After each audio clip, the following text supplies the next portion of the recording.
My name's Mira Datani. I live in London and I currently work as a travel journalist and travel editor. I was born in East London in Barking Hospital, and I grew up in Chadwell Heath, a small London town between Romford and Ilford in Essex. Both sets of grandparents migrated to East Africa first from India, from Gujarat, in different ways. And set up business and family life in Uganda and in Kampala specifically by the end. And then of course in 1972, Idi Amin issued his decree for all Ugandan Asians to leave. And so that is why both sets of grandparents ended up settling in the UK. Culturally, you know, the Gujarati side, the Indian traditions and customs and food and clothing and all of that were as big a part of my life as the sort of British influences. And I think I'm really grateful for that, because I genuinely look back on my childhood, and on one hand it's like going to Garba in the middle of, you know, November on cold nights at a local leisure centre. But on the other hand, I wasn't restricted, and I also remember all my pop posters on my wall. So I really feel that I had a chance to embrace both.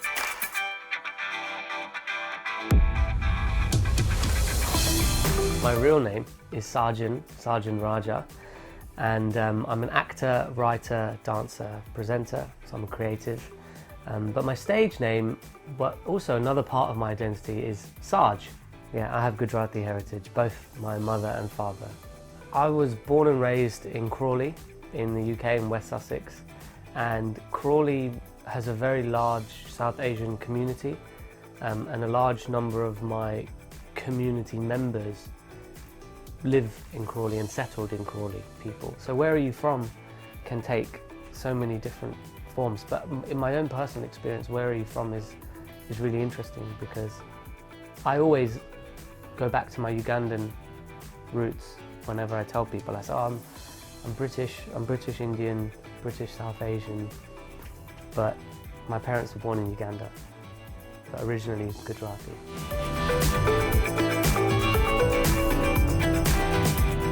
My name is Suman Butcher and I am a Londoner now. I work in the fields of arts and culture and women's organisation. I was born and brought up in East Africa, in Tanzania. My dad moved there initially as a kind of a bachelor, and then he got married, and me and my siblings were born in Tanzania. And we lived there, I suppose I was 13 when I came to the UK, so a lot of my early life was in Tanzania. A huge part of my heritage or my upbringing has come from my parents' relationship with East Africa, but at the same time, I know that I'm of Indian background and origin, and I am Indian in a certain way, you know.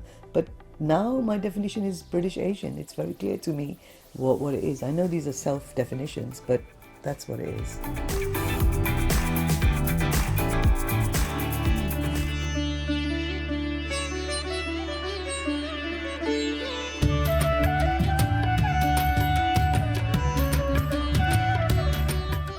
My name's Sejal Saimi. I'm from southwest London. I'm the eldest of 3 siblings, and I was the first in the generation of my family to be born in this country to immigrant parents. I work in technology full time, but have a passion for storytelling. I actually come from a mixed heritage background. My father is Sikh Punjabi. He was born and raised in India, in Pune, and his origins are from Punjab. And my mum is Hindu Gujarati, and she's actually raised in Kenya for most of her childhood. She moved over to India in her teens before she came to London. If you ask me now, at the age of 46, my identity is that I'm a good human being. South Asian women in particular are so accustomed to being identified with a specific role in life It doesn't matter whether I'm British born in India, Africa, wherever you are across the world, there is these specific roles that you're identified with. It follows you, you know. You belong, I'm born into a family, I belong to my dad. I get married, I take my husband's name, then I have a child, then I have another child, and so forth.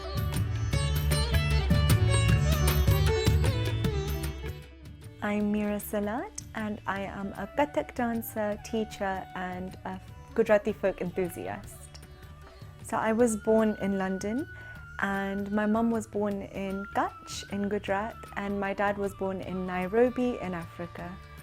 I identify as a British Gujarati person where I feel I am equally proud of being born in a diverse hot pot like London, and I wouldn't want to live anywhere else in the world. I am also equally proud of my heritage and my history and my lineage. Me feel so rich and proud of where I come from. I feel like that gives me the richness, the reason for me to fit into this diverse hot pot comfortably is because of that lineage, and I wouldn't take that away for anything. So yeah, I'm British Gujarati.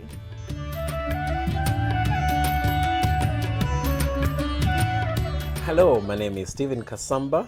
I'm based in London, UK. Originally born in Uganda, and I'm a performer, I'm a director, and I'm an entrepreneur. And I promote African music, African dance, anything to do with Africa, I'm right up there. Me, I'm connected to Uganda because I was born in Uganda. I'm Ugandan, but of course I live in Britain. Now I'm British. I'm still African. I'm still connected with a lot of African families. I speak my language. I understand my language very well, and of course these are the things that to me I can pass them on as well.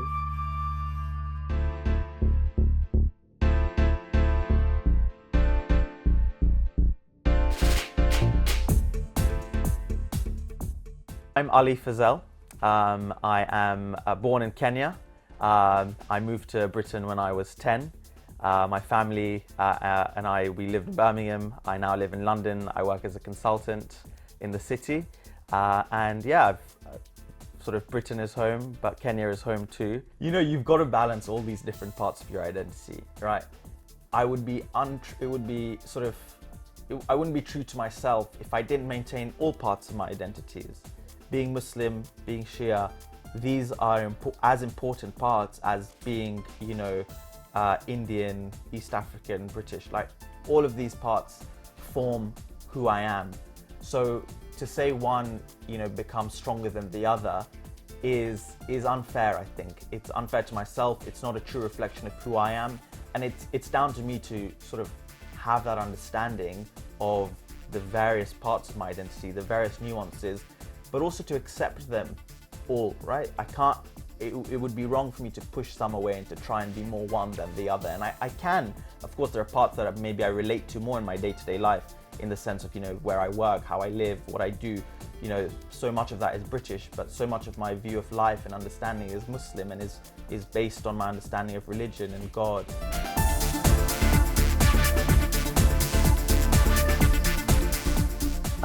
Princess Jane Mpologoma, and I come from Uganda, and in Uganda that's where you find Buganda Kingdom. I was born in Uganda in a place called Sunga. That's where I was born. My mother used to, she has now passed on, but she was a nurse, and she's one of those people who started the Sunga Maternity Center, and she kept on working for the ministry until she passed on. I left the country like most of us do. We reach a point where I can't use the word choose, but where we have to leave the country. And the funniest part of it, when I'm here, if I'm talking about Uganda, I call Uganda my home. that when I go home, when I'm in Uganda, I'll be saying, when I go back home. So I think life becomes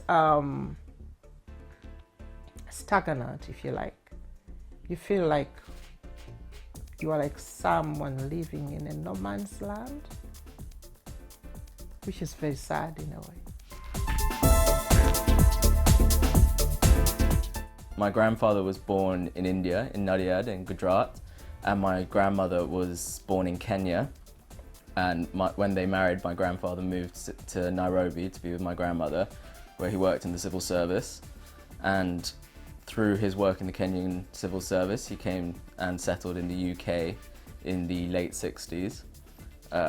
On the other side of my family, both my Spanish grandmother and my Chinese grandfather came to work in the NHS in the 60s. So my grandfather came over from Singapore through India, and took him 3 months.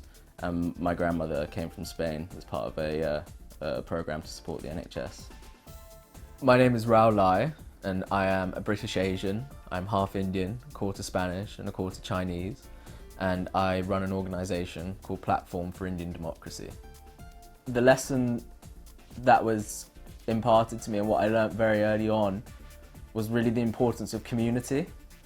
And I think growing up, whether that be within our family or within the wider community, the importance of supporting one another, being active in your community, building that group that, you know, people rely on each other and help each other.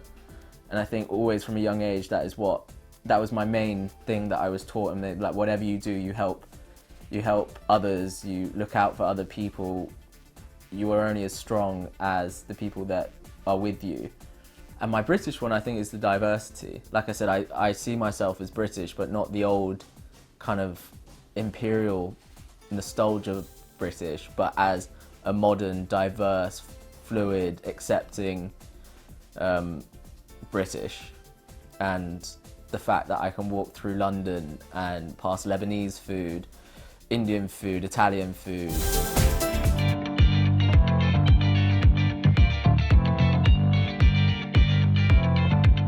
Hi, I'm Priti Vasani. I'm a Gujarati folk singer in the UK, and I'm born and raised in northwest London.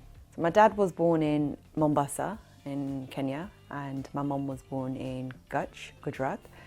And after my dad was born in Mombasa, he travelled to Kutch, and they came to the UK in the 70s. Sometimes I don't know where I belong. I love the fact that I'm British and I've adapted a very diverse culture here. But I also love that I've picked up so much of the Gujarati culture and I've introduced that to myself. And being born and brought up here, how I've adapted the two cultures together, I love that. Because I can go to India, I can go to anywhere in the world. The moment I come back to the UK, I feel like I'm home. And that's because there's so much to learn here in the UK from different people. And we work a lot with, like just recently we worked with an African culture for one of the shows that we just did a month ago. But learning their style and their music and their everything about them, and then adapting the Gujarati culture to that, but not just the Gujarati, but then the Western side to that and the Punjabi side to that. There were so many different elements that we brought together, but we were only able to do that by being open within ourselves. That, no, I'm not just a Gujarati, I'm not just a British, I'm very open to adapt to everything.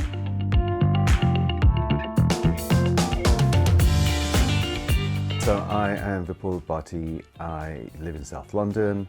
My background in terms of career, I started out as a financial journalist. I then did a dance degree at London Contemporary Dance School. It was a South Asian strand so I combined Kathak with the main subject, which was contemporary dance. Both my parents are from East Africa. Both my parents were born in Nairobi. We're of Gujarati ancestry. My father was raised in Nairobi, and my mother was raised in Zanzibar. My father came in 1964, which at the age of 22, and my mother came in 1971. Whether I'm questioned about being Indian or not, or what role is my rooting in East Africa, or if I'm Gujarati or anything else, I would say first and foremost I am a Londoner, because it is global, it is borough-led, it is individual, that I can travel anywhere, but I can still be in the same place.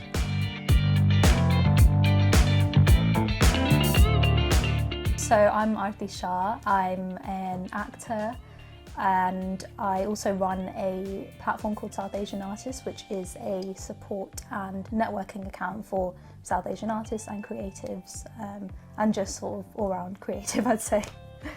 I was born in Wembley, northwest London, and well, my parents, they were born in Kenya.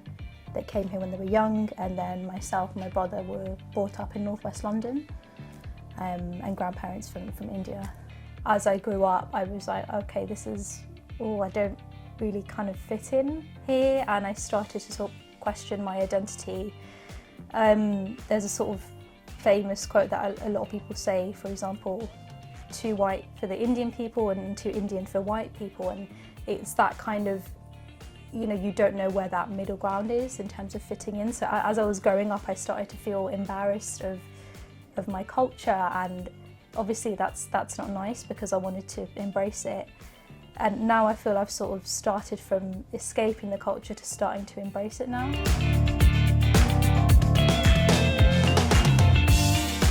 My name is Sheena Patel. I am an architect from Crawley, just a suburb outside of London near Gatwick Airport, and I'm currently working in the Southeast Asian context with communities and looking at reviving cultural practices around ecology and the land. So my father's side of the family came over from Kenya, and it was before the rush of the Exodus and the Idi Amin expulsion. They had come into Crawley and they had settled in the suburbs. So my father and grandparents integrated into British society. They were one of the first families that came over in Crawley, and through that integration they kind of set up a livelihood for themselves. So my mother is originally from India, in Gujarat. It's a state in the west side of India. I would identify myself as an Indian British woman. My roots run deep in India, so I'm Indian first. And it's the term actually somebody highlighted when I'm working in India.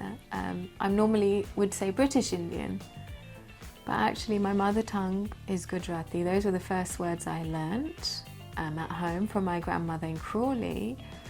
It was until very later I learnt English.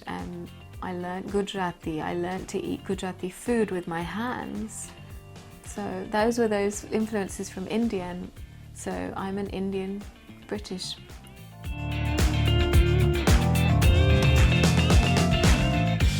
The future could be a very diverse community, and these threads that are woven together, and a new tapestry and a new history has come out of what's going on.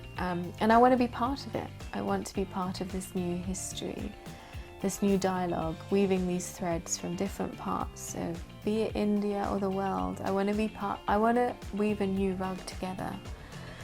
And in that rug and that tapestry, these fragments of my mother's memory, my father's story, and my grandmother's recipe.